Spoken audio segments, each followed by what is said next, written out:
I guess my first question would just be, what are the main differences between the LSAT and the LSAT-Flex? Yeah, so back when you took it, it was probably on paper, right? Yeah, it was. So when I took it, I was the first batch to take it digitally, but it was in person. Right. So digital on a tablet in person pre-COVID. Yes. Yeah. So that was the first big change recently where they did this digital LSAT transition to a tablet, but it was still in person. And they did maybe 5 or 6 administrations like that. And then COVID hit. And so they had to quickly get things together to put it online. So they Right. canceled the March and April 2020 LSATs.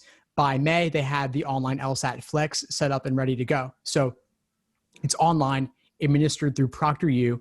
Test takers do it from home on their own computer, and they're using ProctorU to monitor everybody with a webcam and microphone. They're recording it all for security purposes. So those are some big differences is the location and the administration technology. And then secondly, it's shorter. So it's 3 sections, not 5. You're done in about 2 hours. And Oh, wow. they removed one of the logical reasoning sections, and they also removed the experimental section. And so for most people, it's a much more pleasant experience to do it at home and be done faster. But that's all assuming that you've got good tech at home, good internet, good Wi-Fi, and all that. Right. Okay, wow, that's really interesting. I didn't know that it was so much shorter. Yeah. Um, so okay, so they didn't combine any of the sections or anything. They just removed the 2 ones that were a little extra. Yeah, exactly. So experimental section, they'll have to bring it back at some point because they have to test out future questions. And then they remove one of the logical reasonings just because they didn't want to make it too long because of proctoring costs and bathroom breaks. Okay, so the scoring is the same, everything else is the same. The only difference is just sort of how the test is administered. Yeah, exactly. So you still get a score out of 180. And obviously things are weighted a little bit differently because they're removing one of the logical reasonings, but each question is weighted equally. And LSAC claims in law school admissions generally agrees that the score on one is equivalent to a score on the other. So they're not going to look at any one style better or worse than another. Okay, so is the weight of the logical reasoning section like doubled or heavier than it is for the logic games and That's a good the question. reading comprehension? Yeah, so logical reasoning is diminished in importance a little bit because previously it was half the scored sections. Now it's only about 1/3. So Right. people might want to adjust their studying a little bit accordingly. So maybe spend a little bit less time on logical reasoning, a little bit more on reading, comp, and games. But these are pretty slight differences, and you still want a top score in accuracy regardless. And so I wouldn't really think it requires that big a change to one's prep. Yeah, I could see that. I think it does seem to make like logic games and reading comprehension, I guess, just more of your percentage as far as how important those are. So that's the only thing that I was thinking about. But wow, yeah, that's really interesting. I wasn't really aware of those changes. Yeah, but let me ask you this though. I mean, you said that you were like the first one to do it on a tablet, right? And back in Yeah, July 2019, yeah. that was the transition time. And so what was it like for you to be the first guinea pig for a totally new format?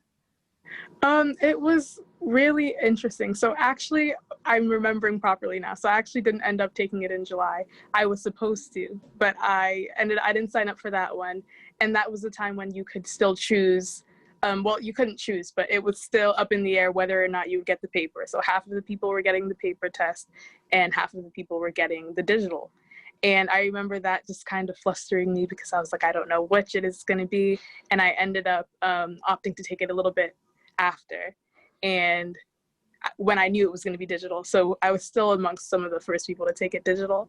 But I don't think that there was any issues for me with that. I think that it was just easy. I didn't have to flip any paper. I didn't have to waste any time with any of the things like that. Bubbling, I didn't have to worry about. It was a little different getting used to because I think we're all sort of just used to taking things on paper. But once I practiced a lot with I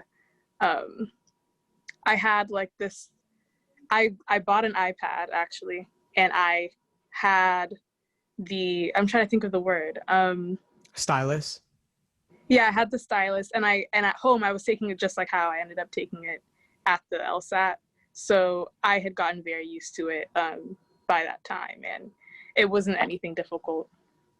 Nice. Yeah. And I think that's generally the experience for people doing it on the computer also. I mean, for some people, they're more effective than others, but the content's still the same. So even if the format is different, if the delivery mechanism is different, there's pros and cons to any setting, but the question difficulty is equal regardless. And so if you just Right. learn the material, you'll do better no matter what.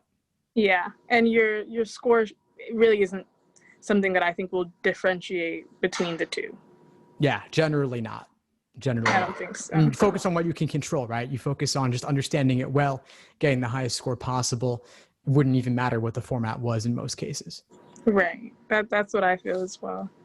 But yeah, that's really interesting. I just wonder how soon things are going to be able to shift and if they will shift back, because I feel like there's been so many changes with this pandemic. I wonder how much we're going to change back. Like even with these changes with the LSAT-Flex, I wonder if any of them will be permanent. Yeah, I think that the flex very well could be permanent. I think it's hard to go back on technology. There's so many logistical benefits to doing things online. They don't have to book testing centers. They don't have to hire in-person proctors. People don't have to go anywhere. There's no test center limitations or capacity issues. Even pre-pandemic, test centers would get filled up in major cities and people would have to travel across the country or far out of their way Right. just to find a place to take it. And now if you could do it online, why not? Especially for Right. international test takers, people would travel from mainland China to Hong Kong or from one country in a continent to a totally different country. It's crazy to have to take a flight to do this if you could just do it online anywhere with a good internet connection. So we'll see. We'll see. I mean, it's up to LSAC in the end, but I think the more they do it online, the more they're going to keep doing it online. That's exactly what I think as well, because I think that with this pandemic, we're realizing a lot of things that we can do without going into person with, not too many cons. Like, because I know with ProctorU, it's not like anybody can, it's very secure. It's not as though someone can do anything too differently than what you would do in your regular test. So, yeah, I could see it staying for a long time as well. Yeah, well, we'll see what happens. I'll definitely be keeping folks posted over on all my online channels. I've got the LSAT blog, the LSAT Unplugged YouTube channel, podcast, Facebook group, Instagram, all that good stuff. Or if you just Google Steve Schwartz LSAT, you'll find all my resources. Okay, great. Yeah, so I definitely think people should subscribe to your channel. I think it's very interesting, and you do a lot of really good informational work. Very interesting to me. Thanks. Well, I'll keep it up, and I'll definitely encourage folks who are watching on my end to check out your channel and your resources as well for the Georgetown Law School experience. Okay. All right. Thanks, Remy. Thank you. Yeah, you as well. Thanks for tuning into the show. Please subscribe if you haven't done so already to be notified of new episodes as I release them. And feel free to reach out if you need anything at all as you move forward with your prep. I'm happy to help however I can. In the meantime, I'll wish you all the best and take care.